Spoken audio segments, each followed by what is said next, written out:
Well, good morning, everyone.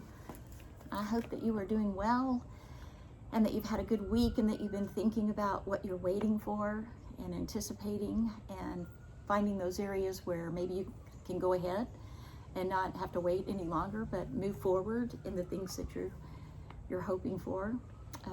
This week, the words that are coming into my head are power and empowerment. And I think often we get this notion that, as a culture, we're all about power. And right now we're seeing the most ugly and disgraceful grab for power that I've ever witnessed in my lifetime. And it's just part of our societal nature that whoever has the most power is the best. And I think that's just graphically being demonstrated right now. And sometimes we tie that to our notion of the gospel, that especially as Christians, we sometimes think, well, we're the ones with all the power because we have the right story and we have the truth with a capital T, and that one day we will dominate. And in lots of periods of history, this quest for power and this thirst to dominate has unfortunately been part of the Christian faith. But that's not true to the Christian faith. That's not what it is at all. That was not Jesus's message. That was not the prophet's prediction. That was not Mary's notion when she was pregnant with Jesus and carrying this just wonderful blessing. What she talked about in her song and her rejoicing was how the lowly would be lifted up and there would be restoration and the hungry would be filled and the proud would be sent away hungry.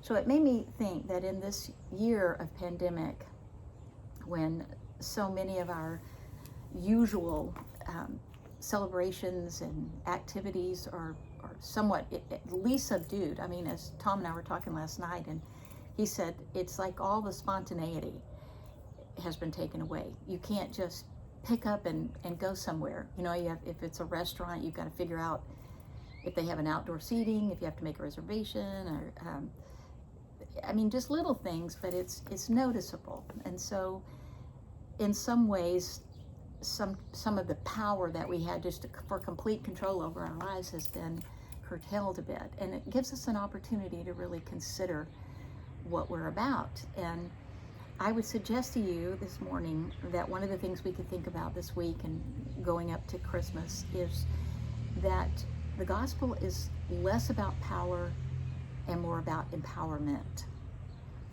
That Jesus, when he said, turn around, the kingdom of God is at hand, it was always about freeing the captives, lifting up the oppressed, healing the wounded and the sick, bringing the outsiders in.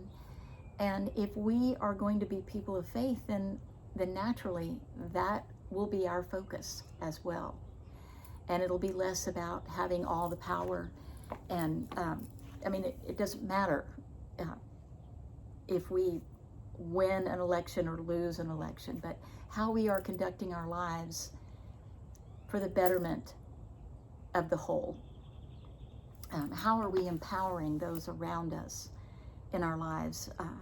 What are we doing about the hungry? Hunger is it's a crisis, a world crisis. And I'm not just talking about, I'm hungry, I skipped lunch today. There are so many people in the world that their very survival is threatened. Children are dying from hunger. And the crazy thing is we have the ability and the resources for everyone to have enough to eat if we will just quit worrying about who has all the power. If we would have a better mindset and a better attitude towards what we are to be about as a humanity. So that may sound way preachy this week, but that's what I'm thinking about. How can I, especially in this pandemic when so many mission fundraisers have been curtailed because we can't get together, and so many events where these ministries, they depend on these events happening to be able to raise the funds necessary to do the things that we're not doing. You know, I mean, I'm not feeding the homeless. I should be, but I'm not. But I am trying to give to those organizations that are doing it in a much better way than I could. So I guess just for this week, after we're considering what we're hoping for, what we're waiting for in this Advent season, we could also be considering where we are getting trapped in the power grab and where we are participating in the gift of empowerment for others. Because I think if we can all do that, then some of the divisiveness that we're experiencing, if we would be together working towards more equality and for the betterment of all, that it would take our focus off of how much we resent each other for whoever has the power and realize that this is not a zero-sum game, that there's enough for everyone to feel included and everyone to feel cared for and seen. But it's up to us, if we are people of faith, to participate in that, to kind of get over ourselves and be about the business of lifting up others. That's the sermon this morning. God bless you, and go in peace.